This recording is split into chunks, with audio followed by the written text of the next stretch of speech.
Hello students, कैसे हैं आप सब। उम्मीद करता हूं सभी अच्छे होंगे। तो आप सबके लिए एक नई खुशखबरी है कि आरपीएससी ने एग्रीकल्चर ऑफिसर का नया सिलेबस और एग्ज़ाम स्कीम जो है वो लॉन्च कर दी है। आज ही इसका सिलेबस है वो जारी हुआ है। तो हम जानेंगे कि आपके सिलेबस में क्या क्या लगता है, डिटेल से इसका अपने एनालिसिस करेंगे और क्या क्या अपने को पढ़ना चाहिए, क्योंकि सिलेबस के अकॉर्डिंग ही आरपीएससी एग्ज़ाम लेती है। तो एग्ज़ाम सिलेबस जो है वो आज ही जारी हुआ है। पहला जो पार्ट ए आएगा, पार्ट ए के अंतर्गत आपको 40 क्वेश्चंस हैं वो दिए जाएंगे, 40 क्वेश्चन है वो दिए जाएंगे। ये कितने कितने नंबर के होंगे आगे जानेंगे। पूरा वीडियो देखने पर आपके सारे क्वेश्चंस हैं वो क्लियर हो जाएंगे। सबसे पहले अगर देखा जाए तो यूनिट फर्स्ट जो है उसमें history, culture and heritage of Rajasthan के बारे में बताया गया है। यानी यहाँ पर इतिहास, आर्ट एंड कल्चर यानी संस्कृति, और हेरिटेज ऑफ राजस्थान यानी इतिहास के बारे में, विरासत के बारे में राजस्थान के बताया जाएगा। Pre and early history of Rajasthan, age of Rajput, major dynasties of Rajasthan and the achievements of prominent rulers, emergence of modern Rajasthan, नए राजस्थान का निर्माण कैसे हुआ, factor of socio political awakening of 19th century, peasant and tribal movement of 20th century, political struggle of 20th century and the integration of Rajasthan, Rajasthan के एकीकरण के बारे में, 1857 की क्रांति के बारे में, ये सारी चीज़ें अपने को पढ़नी पड़ेगी। फिर visual art of Rajasthan, architecture of forts, temple यानी किले और मंदिर के बारे में राजस्थान के। उसके बाद में sculpture, tradition of Rajasthan and various schools of painting of Rajasthan, यानी यहाँ पर अपने जो पेंटिंग ऑफ राजस्थान है वो भी अपने को पढ़ना पड़ेगा। परफॉर्मिंग आर्ट ऑफ राजस्थान, जैसे कि फोक म्यूजिक है, राजस्थान के लोक गायन हैं। उसके बाद में म्यूजिकल इंस्ट्रूमेंट है, यानी अपने जो गाना बजाने वाले यंत्र हैं राजस्थान के। उसके बाद में फोक डांस हैं, राजस्थान के लोक नृत्य कौन से हैं, फोक ड्रामा कौन से हैं, लोक नाट्य कौन कौन से हैं, तो उनके बारे में अपने को पढ़ना पड़ेगा। इसके बाद में नेक्स्ट अपने देखा जाए तो various religious cults, saints and folk deities of Rajasthan, यानी संत संप्रदाय, ये अपने टॉपिक जो रहता है वो रहेगा। Various dialects and its distribution in Rajasthan, literature of Rajasthani language, ठीक है। इसके बाद में साहित्य भी लगेगा इसके अंदर। यूनिट सेकंड आती है जिसमें जियोग्राफी पढ़ेंगे, geography, natural resources and socio economic development of Rajasthan. Geography of Rajasthan देखा जाए तो ब्रॉड फिजिकल फीचर्स पढ़ेंगे, माउंटेन के बारे में, पर्वत, plateau, plains and desert. Major river and lake यानी नदी और झीलों के बारे में अपने को पढ़ना पड़ेगा। Climate and agro climatic regions के बारे में पढ़ना पड़ेगा। जलवायु और कृषि जलवायु खंड दोनों अलग अलग चीज़ें होती है। फिर major soil types and distribution, major forest types and distribution, यानी अपने को फॉरेस्ट रिपोर्ट भी पढ़नी पड़ेगी अच्छे से। डेमोग्राफिक कैरेक्टरिस्टिक्स, इसके बाद में desertification, drought and floods, deforestation, environmental pollution and ecological concerns के बारे में भी अपने को जानना पड़ेगा। ड्रॉट एंड फ्लड्स के, सूखा और बाढ़ का अपने को पता करना पड़ेगा। डिफॉरेस्टेशन के बारे में यानी वनों की कटाई के बारे में। इन्वायरमेंट पोल्यूशन, वायुमंडलीय प्रदूषण के बारे में अपने को पढ़ना पड़ेगा। फिर इकोनॉमी ऑफ राजस्थान, कुछ मिनरल्स हैं उनके बारे में, मेजर मिनरल्स जिनसे अपने रेवेन्यू जनरेट होता है। Metallic, non metallic, power resources, renewable और non renewable. Major agro based industries जैसे कि टेक्सटाइल, वस्त्र उद्योग, अपने sugar, paper and vegetable oil की इंडस्ट्री। उसके बाद में poverty and unemployment, agro food park के बारे में भी अपने जनरल डिटेल पढ़नी पड़ेगी, ठीक है। इसके बाद में यूनिट थर्ड रहती है पार्ट ए के अंदर ही। पार्ट ए में यूनिट थर्ड क्या कहती है कि इसमें अपने current events and issue of Rajasthan and India, India का भी करंट दिया गया है और राजस्थान का करंट भी दिया गया है, दोनों करंट अपने को तैयार करने पड़ेंगे। इंपॉर्टेंट पर्संस के बारे में, places and current events of the state, national and international event of importance. यहाँ पर इंटरनेशनल इवेंट्स के बारे में भी थोड़ा सा घुसा दिया गया है, तो हमें करंट तैयार करना पड़ेगा राजस्थान का भी, इंडिया का भी, और इंटरनेशनल जितने भी पॉलिटिकल इश्यूज हैं या करंट इवेंट्स जितने भी स्कीम्स चल रही है उनके बारे में अपने को जनरल डिटेल है वो पढ़नी होगी। New schemes and initiatives taken recently for the welfare and development in Rajasthan. तो राजस्थान का जीके, अपने करंट जीके है वो तो तैयार होना ही चाहिए, इसके साथ साथ कुछ इश्यूज अपने को नेशनल और इंटरनेशनल भी तैयार करने पड़ेंगे। ज़्यादा पार्ट इसमें राजस्थान का ही पूछा जाता है। इसके बाद में पार्ट बी आता है। पार्ट बी में कह रहा है कि 110 क्वेश्चन आएंगे। पार्ट ए में 40 क्वेश्चन आएंगे जो कि राजस्थान जीके आप जिसे कहते हो, राजस्थान जीके के अंदर art and culture, geography, history सारी चीज आती है।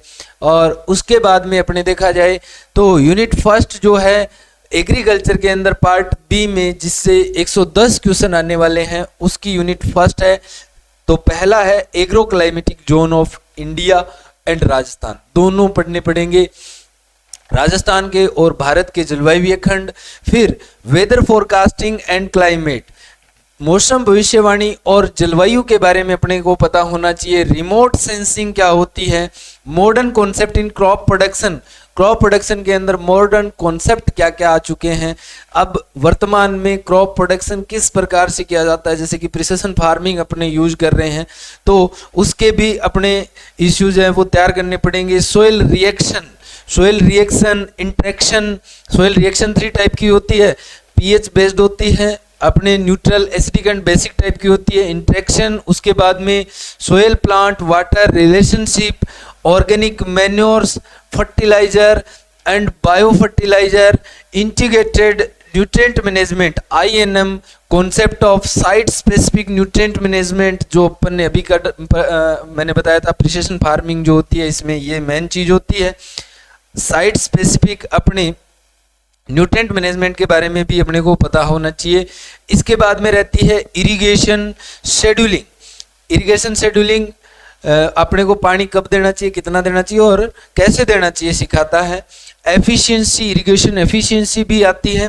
प्रेशराइज्ड इरिगेशन यानी यहाँ पर ड्रिप अपना हो गया, उसके बाद में स्प्रिंकलर हो गया, रेन गन हो गया, ये सारे मेथड्स इसके अंदर आएंगे। इंटीग्रेटेड वीड मैनेजमेंट, IWM भी दिया हुआ है, INM भी दिया हुआ है, management of parasitic and aquatic weeds, problem of soil erosion, मृदा के क्षरण के बारे में भी यानी अपर्दन जिसको आप कहते हो उसके बारे में भी अपने को पढ़ना पड़ेगा। In arid and semi arid regions, agronomic practice in soil and water conservation, soil और वाटर का कंजर्वेशन का दिया हुआ है। फिर इंटीग्रेटेड वाटर शेड मैनेजमेंट भी दिया हुआ है।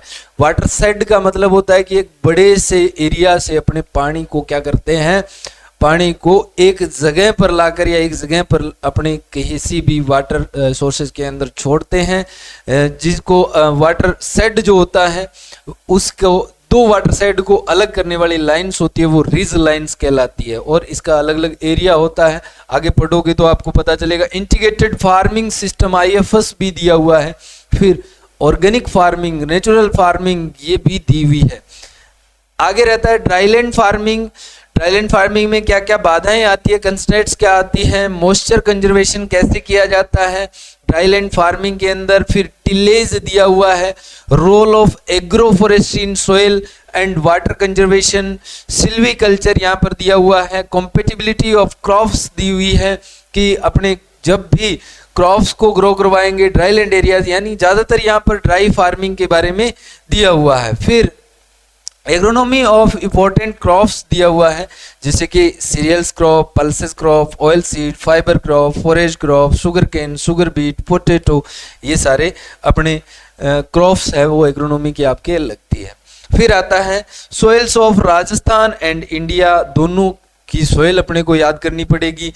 एसेंशियल प्लांट न्यूट्रिएंट्स जो आवश्यक पोषक तत्व होते हैं उनका अध्ययन करना पड़ेगा, उनके काम क्या है, देयर फंक्शंस क्या है, डेफिशिएंसीज एंड टॉक्सिसिटीज उनकी क्या हो जाती है, कम हो ज़्यादा हो तो उनके क्या क्या इफेक्ट होते हैं, सोइल फर्टिलिटी एंड प्रोडक्टिविटी का भी अपने पोर्शन रहता है, न्यूट्रिएंट रिकमेंडेशन भी रहती है। इसके बाद में formation and management of सेलाइन sodic and acid soil. Problematic soil क्यों बनती है, रीजन क्या है, कैसे इनको अपने मैनेजमेंट किया जाता है, सारा का सारा लगता है। फिर micro organism in soil, soil के अंदर माइक्रो ऑर्गेनिज्म भी लगते हैं, उनका रोल क्या होता है, physical, chemical, biological properties of soil, soil की तीनों प्रॉपर्टीज है जो है वो अपने को पढ़नी पड़ेगी। Clay minerals, soil reaction and buffering capacity के बारे में भी दिया हुआ है। तो यहाँ पर सोइल और अपना एग्रोनॉमी 2 यूनिट फर्स्ट के अंदर है वो इंक्लूड किया गया है। पहली यूनिट के अंदर क्या है, सोइल एंड अपना एग्रोनॉमी, पहली यूनिट जो है उसमें एग्रो पूरा है, और उसके बाद में एग्रो में क्या है, जनरल एग्रो है, जनरल प्लस अपने एग्रोनॉमिक क्रॉप्स हैं।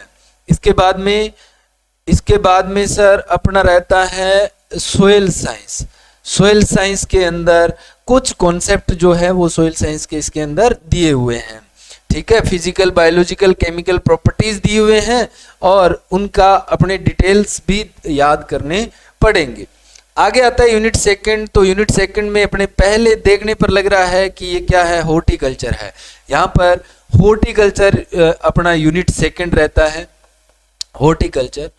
तो हॉर्टिकल्चर में फ्रूट साइंस है, पहले पोमोलॉजी लगा है, importance of fruit production with special reference to Rajasthan, recent trend in propagation, nursery, high density planting, training and pruning, important physiological disorder, role of bio regulators, यानी जो अपने आप बार बार पढ़ते हो पादप हार्मोन, प्लांट ग्रोथ रेगुलेटर्स, उनके बारे में, integrated nutrient management, cultivation practices of mango, citrus, banana, papaya, sapota, coconut, aonla, pomegranate, date palm, ber, apple और बेल के बारे में बताया गया है।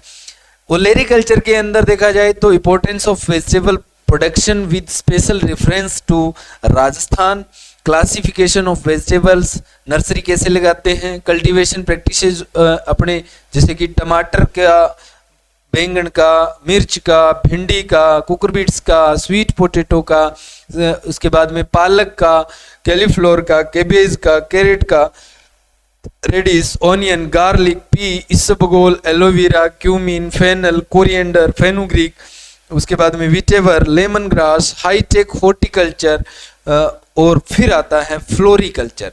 तो ये अपने ओलेरिकल्चर के अंदर भी स्पाइसेस क्रॉप भी लगा दी, और इसके साथ साथ इन्होंने स्पाइसेस क्रॉप के साथ साथ अपने मेडिसिनल एंड एरोमेटिक क्रॉप्स भी लगा दी है, एमएपी भी। तो ये सारा का सारा हॉर्टिकल्चर कंप्लीट ही दे रहा है। बस कुछ चीज़ें आपको जो भी बुक्स पढ़ो उन बुक्स में से कुछ ही चीज़ें आपको छोड़नी है, बाकी लगभग चीज़ें आपको, जैसे कि आप अगर हॉर्टिकल्चर में एस एन गुप्ता चूज करते हो तो उसमें लगभग चीज़ें इसके अंदर आपको अवेलेबल हो जाती है।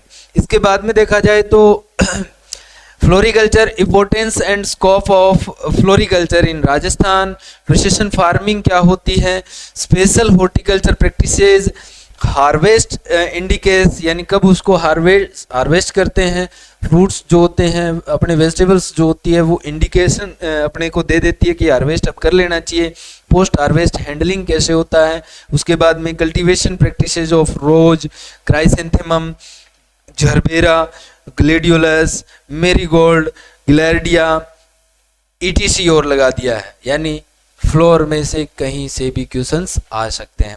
फिर लैंडस्केप गार्डनिंग लगाया हुआ है एंड स्टाइल ऑफ गार्डनिंग है, लॉन कैसे बनाया जाता है, इसका मेंटेनेंस कैसे किया जाता है, बायो एस्थेटिक प्लानिंग कैसे करते हैं अपने, ताकि वो किसी भी टाइप से इन्वायरमेंट के लिए हार्मफुल ना हो, इंपॉर्टेंस ऑफ फॉरेस्ट्री भी दिया हुआ है इन राजस्थान। फिर पोस्ट हार्वेस्ट टेक्नोलॉजी दिया है, पोस्ट हार्वेस्ट टेक्नोलॉजी में हमें इंपॉर्टेंस बताना है, पोस्ट हार्वेस्ट टेक्नोलॉजी के प्रिंसिपल्स क्या हैं, मेथड्स क्या होते हैं फ्रूट एंड वेजिटेबल को प्रिजर्वेशन करने के, मेच्योरिटी इंडिकेटर्स बताना है, MAS, CAS, canning, method of packing, preparation of pickles, jam, jelly, sauce, ketchup, इसके बाद में squash, preserve and dehydrated products, food safety standard भी याद करने पड़ेंगे। ओके, तो उसके बाद में देखा जाए तो यूनिट थर्ड आती है। यूनिट थर्ड में क्या घुसाया हो गया है, देखो, cell and cell division, centre of origin जो बेबीलोन ने दिए थे, मेंडेलियन प्रिंसिपल्स यानी यहाँ पर जेनेटिक अपने रहती है। इसके बाद में Mendelian principles and heredity, linkage, crossing over, chromosomal aberration, structure and numerical. इसके बाद में multiple allele, blood group inheritance, cytoplasmic inheritance, gene regulation and interaction, genetic material, type of DNA and structure. फिर आता है plant breeding method for self and cross pollinated crops का, दोनों का अलग अलग।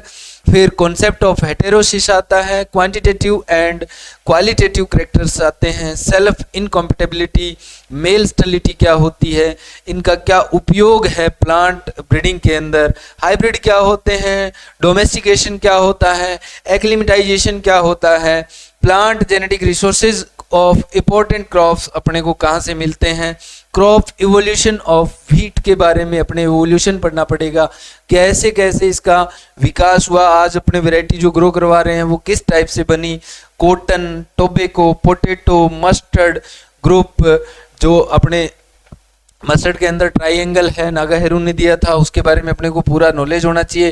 फिर breeding of for biotic and abiotic stresses अपने यूज करना है कि ब्रीडिंग करेंगे तो दोनों स्ट्रेसेस को अपने इंक्लूड करना पड़ेगा, तभी अपने जो purpose of plant breeding and genetics का होता है वो कंप्लीट कर पाते हैं।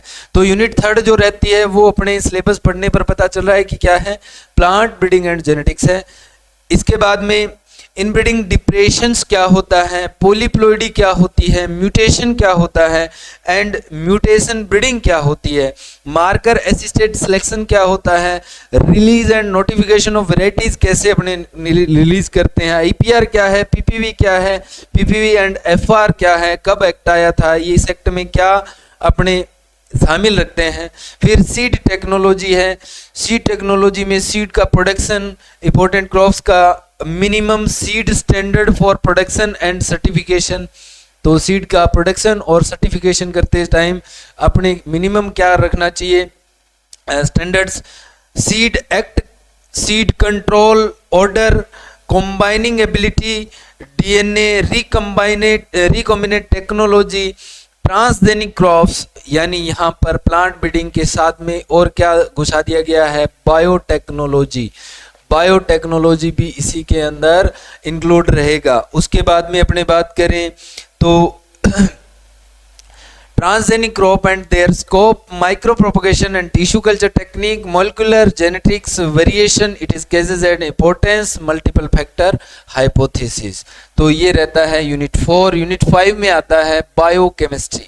यूनिट 5 के 4th के अंदर आता है क्या, बायोकेमिस्ट्री आता है बेटा। बायोकेमिस्ट्री जो है वो chemistry of carbohydrates, lipid, protein and plant phyto hormones के बारे में अपने को बताना है। Biochemistry it is the study of biomolecules, तो बायोमोलिक्यूल्स जो भी है उन सब का स्टडी करना होता है। Chemistry of nucleic acids and their functions, outline of metabolism of carbohydrate, lipid and protein, general account of enzyme, coenzyme and secondary metabolites, brief outline of plant tissue culture and plant biotechnology, molecular markers and their application in agriculture, photosynthesis and photorespiration, respiration physiology of flowering, photofluidism, physiology of growth, plant growth regulator and their role, seed development, germination and dormancy। इसको mix कर दिया, इसी में biochemistry है, इसी में plant physio है और इसी में ही बायोटेक्नोलॉजी भी घुसा दिया है थोड़ा थोड़ा। तो ये सारे सब्जेक्ट अपने पढ़ने पड़ेंगे।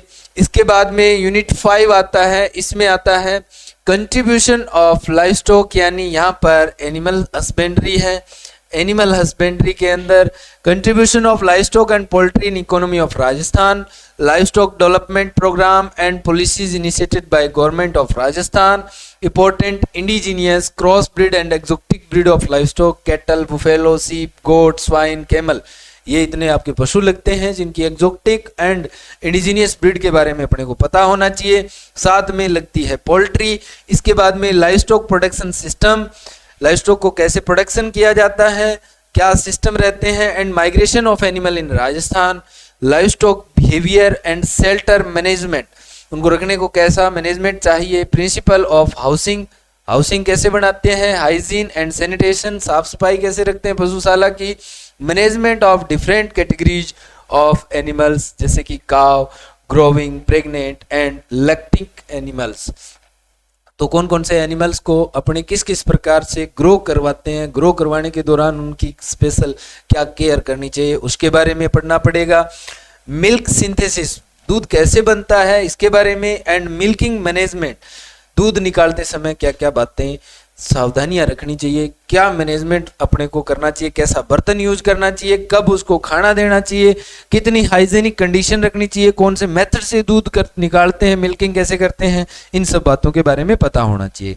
फिर आता है conventional and unconventional feed and fodder resources of Rajasthan and their nutritive value, hay और साइलेज कैसे बनाया जाता है, complete feed and fodder of Rajasthan, अपने feeder of blocks, fodder banks, important infectious and non infectious disease of livestock and poultry and their preventive and controlled measure, यानी total रोग disease जितने भी होते हैं उनके बारे में अपने को स्टडी करनी पड़ेगी।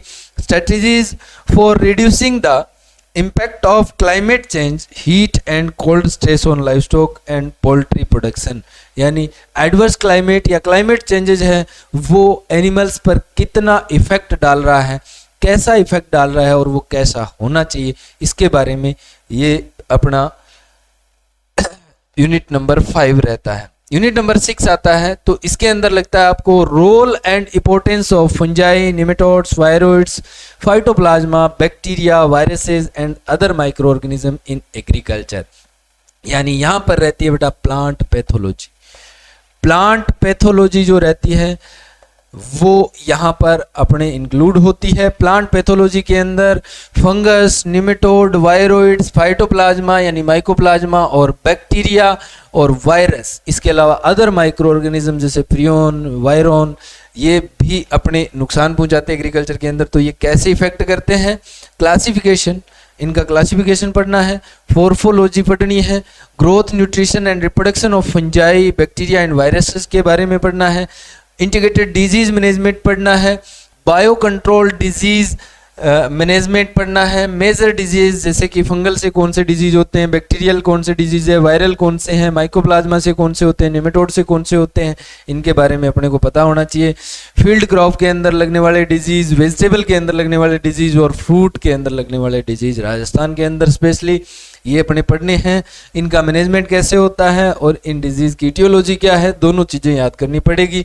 फिर mushroom cultivation, mushroom production technology भी लगती है और लगता है जो अपन पहले ही आप पढ़ लोगे किसमें, PPVFR के अंदर जो एक्ट था प्लांट क्वारंटाइन, तो ये भी अपने पढ़ना पड़ेगा। डिपा एक्ट यहाँ पर मेनली लगता है। आगे आता है यूनिट नंबर 7। यूनिट नंबर 7 में एंटमोलॉजी रहती है जी, एंटमोलॉजी रहती है। एंटमोलॉजी के अंदर यहाँ पर देखा जाए तो insect pest spectrum in Rajasthan, Rajasthan के अंदर कितने इंसेक्ट हैं, उनका क्लासिफिकेशन क्या है, assessment of crop losses and their application in pest management, insecticidal application, hazards, insecticides का क्या क्या उपयोग है, क्या क्या खतरे हैं, और सेफ्टी प्रिकॉशन क्या क्या है उनको यूज करते सेम टाइम, इंसेक्टिसाइड फॉर्मुलेशन कैसे तैयार करते हैं, उनका डाइल्यूशन कैसे तैयार करेंगे, detection of insect infestation in stored products and their management. Store product में आप इंसेक्ट अगर अपने इन्फेस्टेशन हो गया है तो आप कैसे डिटेक्ट करोगे।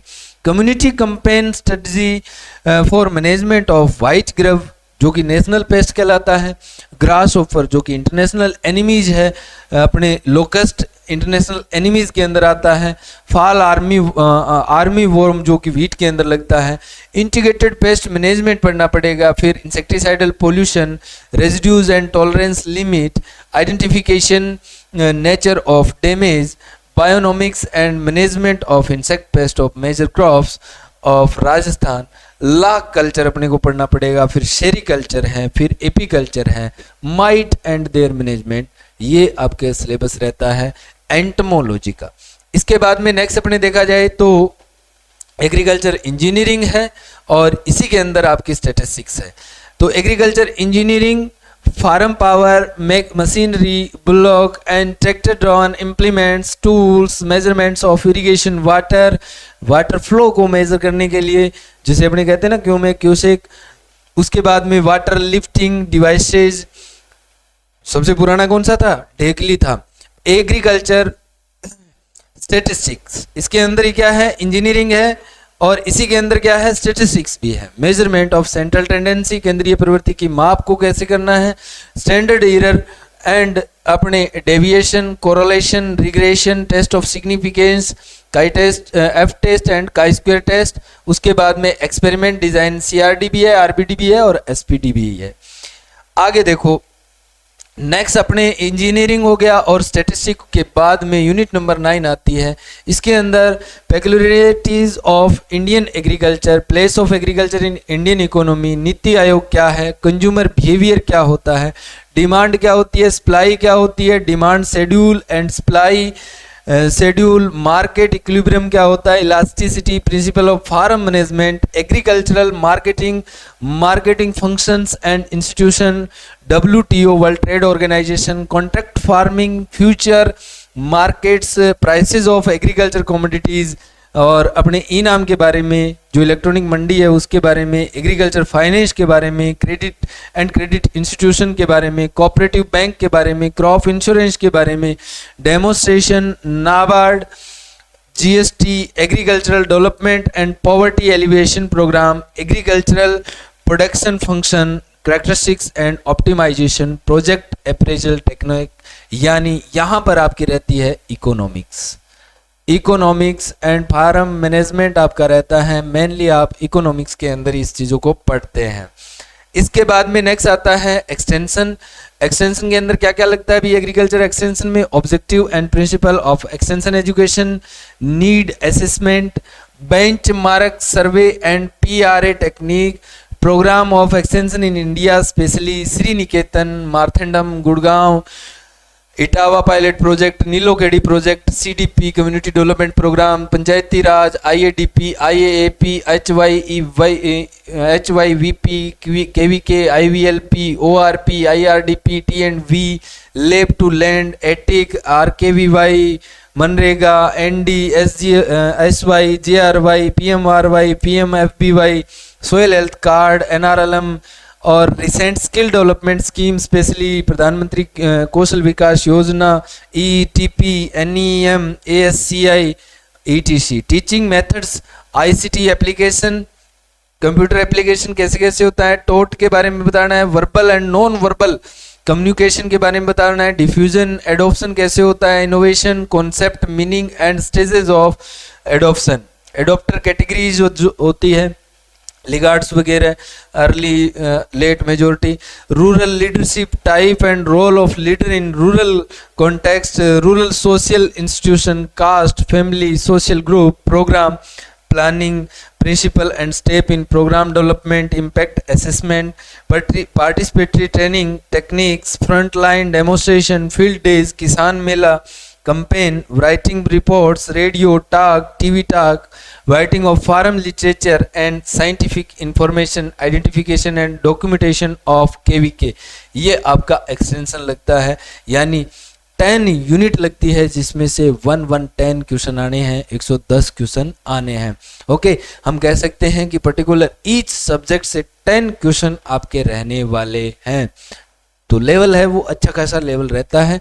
जब अपने को नॉलेज होता है, उसी नॉलेज के बेस्ड पर ये क्वेश्चन है वो सही होते हैं, अदरवाइज क्वेश्चन गलत होने के बहुत सारे चांसेस रहते हैं। हमें ऊपर ऊपर का नॉलेज तो पूरा होता है, बट अपने जब तक डेप्थ में नहीं पढ़ेंगे तब तक वो आपके क्वेश्चन सही होने की संभावना है वो कम हो जाती है। तो इसमें देखा जाए पार्ट ए के अंदर अपनी बात करें तो पार्ट ए में जनरल नॉलेज ऑफ राजस्थान है, नंबर ऑफ क्वेश्चंस 40 हैं और मार्क्स भी कितने हैं, टोटल मार्क्स 40 रहेंगे। पार्ट बी जो होता है कंसर्न सब्जेक्ट होगा, 110 क्वेश्चन आएंगे, 110 मार्क्स हैं और टोटल जो होगा वो 150 नंबरों का आपका ये पेपर रहने वाला है। 2.5 घंटे का आपको टाइम है, कितने 2.5 घंटे का आपको टाइम रहेगा इसके अंदर। तो उम्मीद करता हूँ आपने सभी ने अपना जो भी एमएससी के स्टूडेंट्स हैं उन्होंने फॉर्म अप्लाई कर दिया होगा। आप सिलेबस एक बार रीड जरूर कीजिए और सिलेबस के अनुसार ही चर्चा कीजिए, सिलेबस के अनुसार ही अपनी रणनीति है वो डिसाइड कीजिए। फॉर्म है वो जरूर अप्लाई कर दीजिएगा और अगर आप अच्छे तरीके से पार्ट बी तैयार करना चाहते हैं तो आप एग्रीजोन क्लासेस एप्लीकेशन को डाउनलोड करें और ऑल एग्रीकल्चर के नाम से एक कोर्स है जिसके अंदर आपको सारा का सारा एओ का मटेरियल मिल जाएगा, डबल एओ का मटेरियल मिल जाएगा, प्री पीजी का मटेरियल है वो मिल जाएगा। Thank you, thanks for watching, have a nice day.